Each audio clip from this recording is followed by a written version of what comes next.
Okay, so I showed you how to remove vines and the first 3 flowers up to the 4th leaf.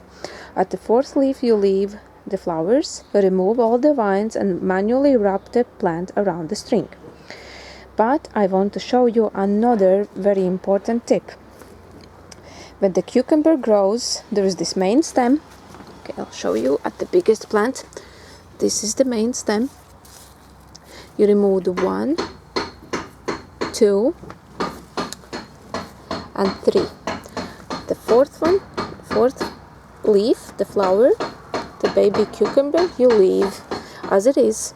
Wrap the plant around the string and you see this main stem, and here comes, you see the baby leaf, kind of, and with the new growth it's going to be developing another stem, and it will go all the way. What you need to do for these cucumbers, for the hybrids particularly, you need to remove it and always leave only one stem.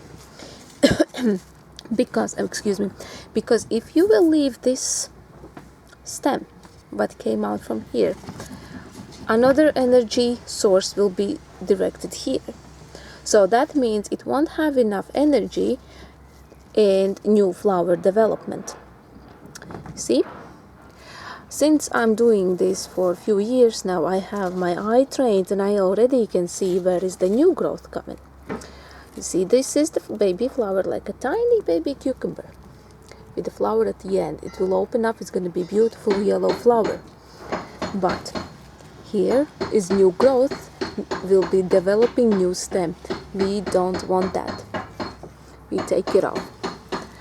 If you are not sure if it's a new growth, you leave it as is and until you see the leaf, and then when you see the leaf you take it off, and over time it's gonna be just easy. You will see in advance what's gonna be new growth. For example, here I'm not sure which one is gonna be. Probably this is gonna be new growth, but for now I will leave it as is to see if it's really, I don't want to remove something I'm not sure about. That's all.